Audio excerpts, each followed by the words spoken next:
Within the past 48 hours, U.S. Democratic presidential hopeful Hillary Clinton took to the stage in Las Vegas for a rally on the very same day of the largest hacking convention in the world, DEF-CON 24, in the same city. Amidst cries of being hacked by the Russian government, the Clinton campaign has been hit by FBI investigations, the resignation of DNC chairperson Debbie Wasserman Schultz, and calls for the imprisonment of Hillary Clinton herself. This all due to the WikiLeaks of thousands of personal emails from Clinton's account, separate to the one she should have been using on U.S. State Department servers. But could there be more that could put the presidential candidate behind bars? I'm Afshan Rattansi. This is Going Underground outside the Ecuadorian embassy in London, where WikiLeaks founder Julian Assange has been arbitrarily detained by the British government for 4 years. We asked Julian Assange whether he has the email that could put Hillary Clinton in prison and talk about whether the next leak could change the outcome of the US presidential election. That's all coming up in today's special edition of Going Underground. Julian Assange, thanks for agreeing for this interview. Aren't you worried that you're on this channel RT after being accused by Hillary Clinton, basically, of working for the Russian government? We know Russian intelligence agencies hacked into the DNC. WikiLeaks is now publishing all the hacked emails.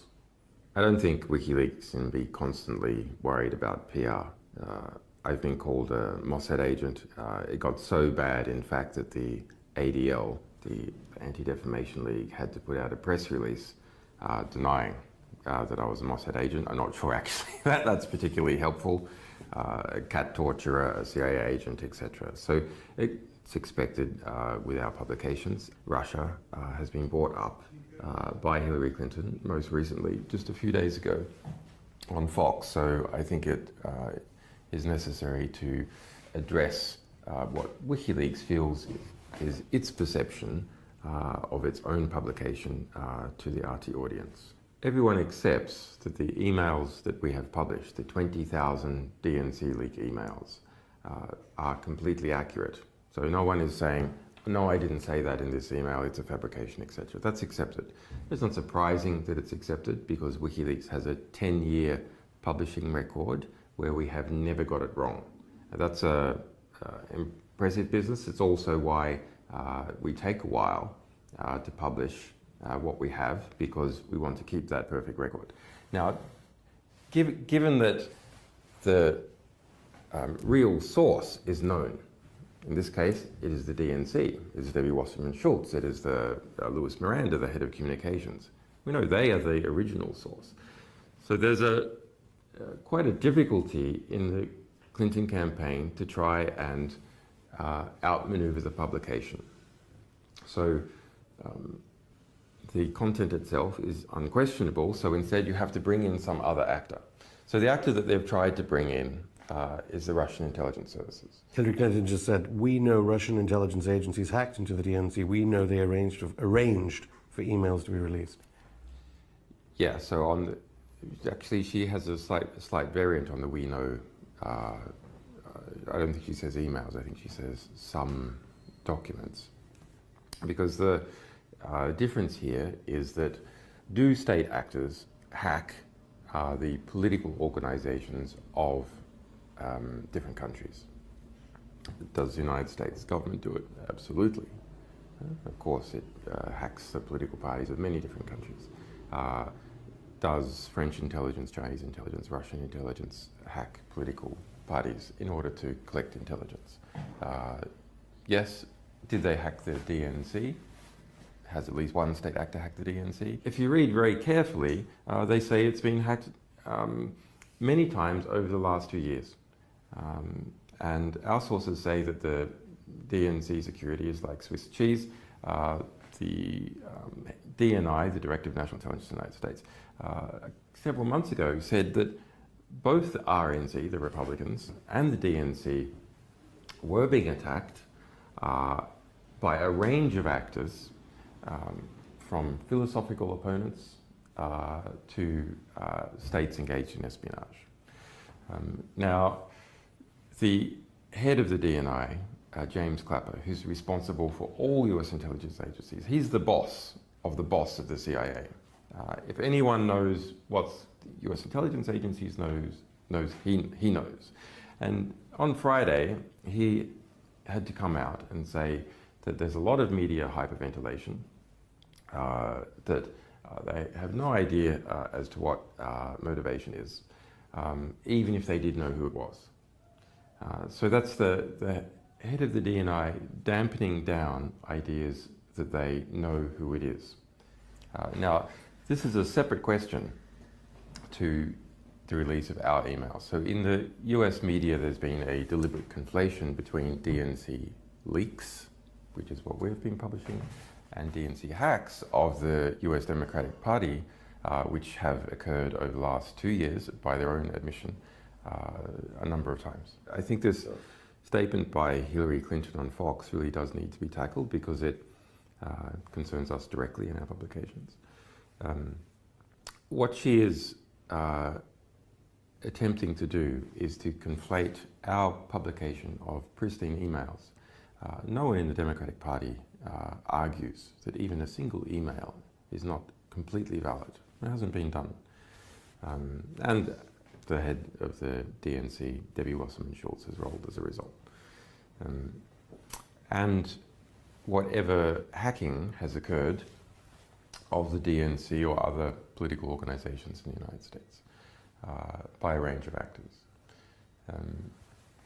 Now, in the middle, we have something which is the publication by other media organizations of information purportedly from the DNC, and it seems to be the case. So that's a series of Word documents and PDFs published by The Hill, by Gorka, by The Smoking Gun. This is a completely separate batch of documents compared to the 20,000 pristine emails that we released. In this batch of documents released by these other media organizations, there are claims that in the metadata there's someone's done a document to PDF conversion, and that in some cases the documents, the language of the computer that was used for that conversion was Russian. Okay, so that's the circumstantial evidence that some Russian was involved, or someone who wanted to make it look like a Russian was involved with these other media organizations. That's not the case for the material that we released. Any Russian connections between Hillary Clinton and Russia? Any Russian connections there? Hillary Clinton has done quite well strategically to try and draw connection between Trump and Russia because she has so many connections of her own. Now, my analysis of Trump and Russia is that there is no substantial connection. Why do I say that? Well, because Trump was trying to invest in Russia before Putin in the 1990s, after Putin, in fact, nearly all the way up to the present moment. And he's had no success. He did not manage to build hotels and so on in Russia. So that shows how insubstantial his contacts are. There's an extremely well-documented pattern of when Hillary Clinton was Secretary of State, those people, companies, governments, who wanted a decision by the Secretary of State in their favor, making large donations to the Clinton Foundation, or in some other cases, business deals with the people around Hillary Clinton. Now, one particular instance is the approval by Secretary Clinton of selling 20% of the US uranium reprocessing rights to a Russian company to be exported to Russia. So at that time, a large donation was made by those Russian interests to the Clinton Foundation. In addition, Clinton's campaign manager, Podesta, was on the board of a company called Juul Unlimited. And Juul Unlimited held some of these rights and received a $35 million investment from Russia. And that's a Russian government company. And also, Russians were on the board also with Podesta. So the kind of email revelations from WikiLeaks reveal that Hillary Clinton is a Kremlin stooge. I wouldn't say Kremlin stooge, but there is a much deeper connection on record with Hillary Clinton and Russia than we are presently aware of with Donald Trump.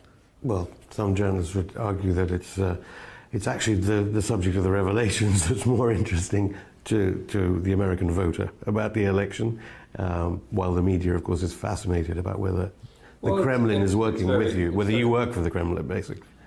No, but it's very, I think it's a genuine question. You should ask the sources of information. The least, however, in the case of WikiLeaks publications. Why do I say that? Well, the principal reason why you want to know the source of some statement is to understand whether it's true or not. It is a big issue in the case of other media organizations who are simply making claims and not publishing original documents. I'll give you an example, a very, very interesting example. I've done some research on the Turkish coup. Now, it's not spoken about in the West, but within Turkey, the Turkish newspapers are publishing elements of a theory that the United States was directly involved in the coup. The US intelligence backed Fethullah Gulen, who's based in Pennsylvania, as the head of the Gulen cult that has been implicated in the coup. In fact, according to the Turkish government, is the leading actor in the coup. He's wanted by President Erdogan. Yes, and they've put out extradition requests and so on. But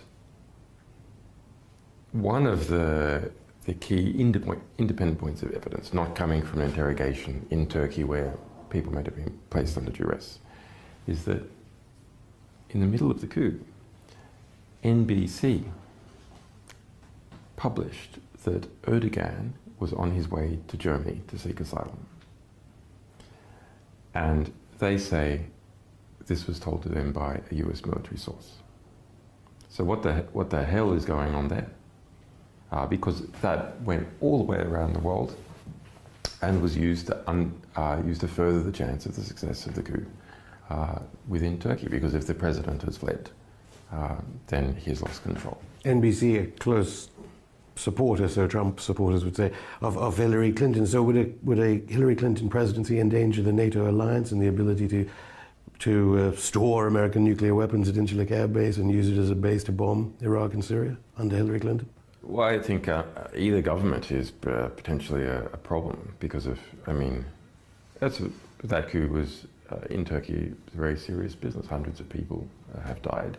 About 100,000 people have been fired or arrested in the post-coup purge, in a opportunistically in some cases of political enemies of Erdogan, in other cases trying to purge the society of the Gulen movement. Because the Clinton Foundation's major donors include members of the Gulen movement that Erdogan says were responsible for the attempted coup d'etat. Right, so I mean, Erdogan's going to look at that and treat Clinton suspiciously. But I mean, you know, regardless of who becomes president of the United States, you have an extremely large bureaucracy, intelligence bureaucracy, that has its own mind in things. So he's going to look, unless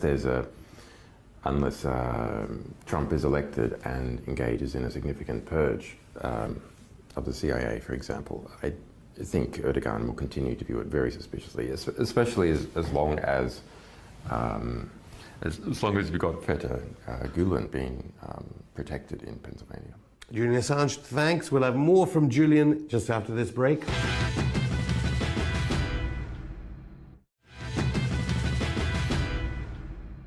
So back to the democratic process in the United States.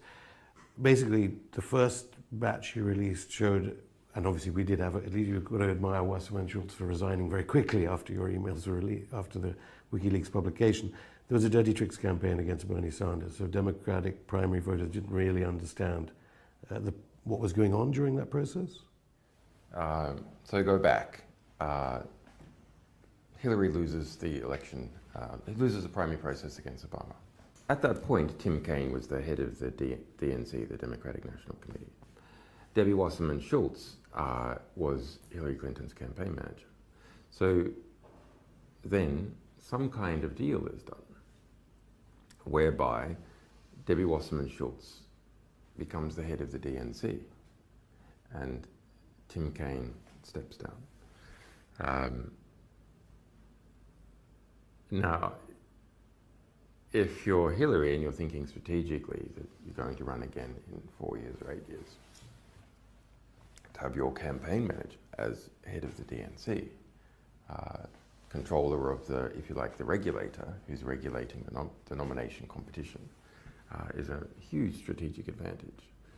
Okay, so that now let's wind forward, and the 20,000 DNC leak emails that we released.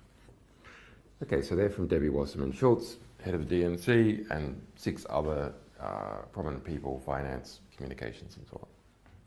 And so what they show is that within the DNC there was a unity of the most senior people, including Debbie Wasserman Schultz, to act against Bernie Sanders in the nomination process and for Hillary Clinton.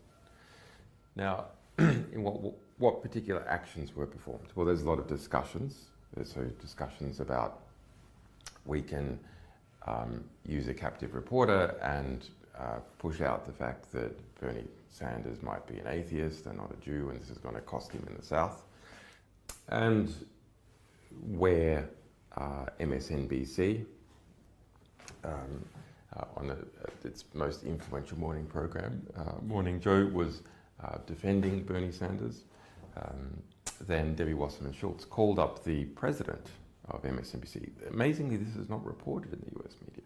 It is reported in the US media that they called up Chuck Todd, who's the host of Meet the Press. Okay. Something much more serious is not reported, that Debbie Wasserman Schultz herself personally called up the president of MSNBC to apply pressure in relation to positive coverage about Bernie Sanders on Morning Joe, their big morning TV program. Okay. Then to my mind, what is the most serious from an evidentiary point of view? It is the communications director, Louis Miranda, making an instruction to his staff to pump out a black propaganda story against Bernie Sanders, saying that his supporters were violent, and to put this out in a, quote, unattributable, unquote, manner. Why do I say that is the most serious? Because it is an instruction given through the chain of command to staff. It's not a discussion. It's not any one person calling up another person. And it is to depict Bernie Sanders supporters as violent. So that is not just a critique. That is not just to give Sanders a break here or make things a little bit harder for him there. It is to demonize a Democrat in the eyes of the public. So the Democratic Party demonizing a Democrat in the eyes of the public through covert means. Well, there is no way, presumably, Hillary Clinton can win if there's a link between Hillary Clinton and ISIS-Daesh. Now, I know your WikiLeaks is reviewing all these different emails. You have so many of them, and you need to look at them and who they can damage, who they can't, all sorts of things WikiLeaks does before releasing them. President Obama is now bombing ISIS-Daesh positions in Libya, so it's reported. Did Hillary Clinton use Libya as a conduit to sell arms to ISIS-Daesh in Syria? The US government, at the time that Hillary Clinton was in charge of foreign policy, did use Libya as a conduit to get arms to jihadists in Syria. That's well established, not just by a range of our materials, but by the investigative work of Cy Hirsch and a variety of other investigative reporters in the United States. Some of those even published in the New York Times. And any of the emails, I mean, you have mentioned that Libya comes up in so many of the emails that you've been releasing.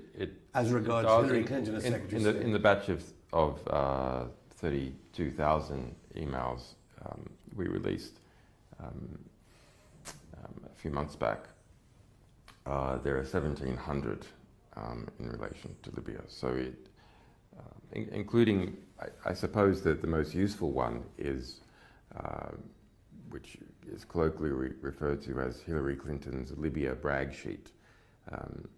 So she was documenting all the ways in which she led the invasion of Libya in a political and, to a degree, an organizational sense. So pushing it within the US government, bringing in the European partners, etc., etc. Okay. Even going there herself personally. Anything to add to reports that, according to the French papers, the big French industrial conglomerate Lafarge, which has been donating money to the Clinton Foundation, and has got the reports in the French press were it was it was relating funds with ISIS Daesh. Any information, any emails that connect up Hillary Clinton to ISIS Daesh through Lafarge? Well, most of this work was done by Le Monde, so that's the New York Times equivalent of France. And so what they show is that Lafarge, which is a giant, amongst other things, a giant concrete company, transnational concrete company, was involved in Syria. There's, interestingly, more than 350 Lafarge-related emails in our Syria emails release. So that's 2 million emails that we published about Syria, including the personal emails of the President Bashar al-Assad. And so the investigation by Le Monde reveals that they paid ISIS Daesh money, taxes, if you will, for their operations in certain areas. Yeah, they engage in a variety of business deals. Donor to Clinton Foundation. We're waiting. And Hillary Clinton's involvement is that money from Lafarge in 2015 and 2016 went to Hillary Clinton Foundation. So that's recent. Now you ask, why let's go to Hillary Clinton Foundation? Actually, there's a long-term relationship between Lafarge and Hillary Clinton. She was a member of the board, for example. Do you expect that, I know you can't comment directly about the pending email releases from WikiLeaks, but do you expect more about the Clinton Foundation? Yes. I have to also get to Yemen, because Saudi Arabia does crop up in some of the emails you've already released. 20 million people now facing humanitarian disaster. Clinton Foundation mentions to, there was no mention of the Clinton Foundation at the DNC conference, noticeably, at all, about the good works it does. Do you think part of it is that connection to Saudi Arabia, let alone the 28 pages connection of 9/11 to Saudi Arabia? What is the connection between Hillary Clinton and Saudi Arabia that certainly got Israel angry? Well, it's extensive. I mean, the relationships between Hillary Clinton and Saudi Arabia, between the Clinton Foundation and Saudi Arabia. Saudi Arabia is probably the largest single donor to the Clinton Foundation.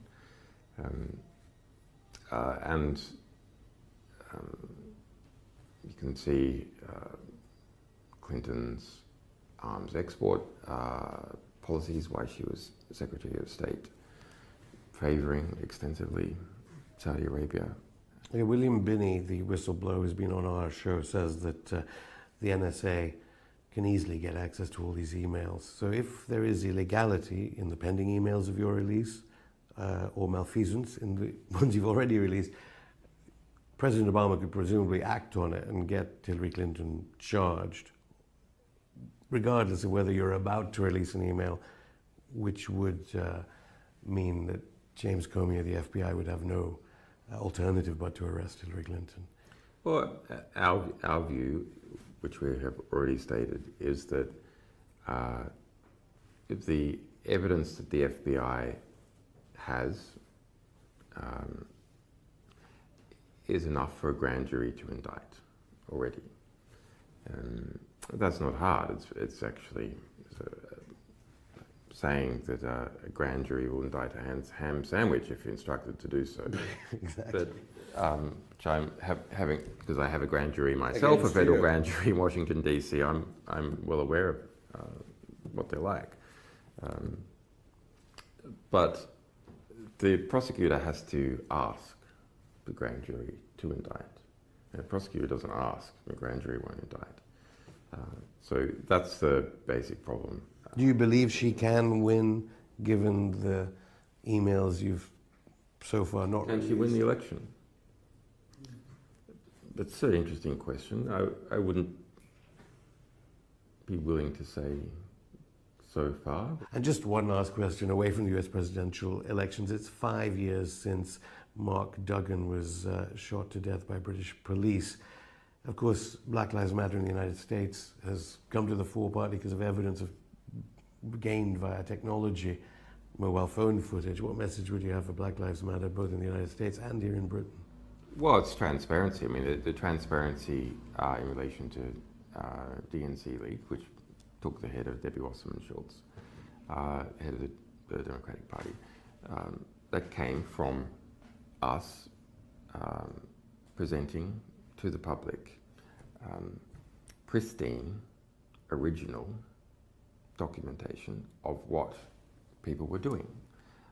And the Black Lives Matter movement has come up, yes, by hard work for activists, but the core of what is driving it is footage that is undeniable, that everyone, it's not a matter of do you believe the police, do you believe the friends of the person who was shot, the witnesses. No, there's undeniable footage of exactly what has occurred, and that is not only stimulating parts of the black community. I think the black community has understood this for all too long, actually. But it's stimulating enormous acceptance and sympathy outside the black community because their argument is proven. Julian Assange, thank you. You're welcome.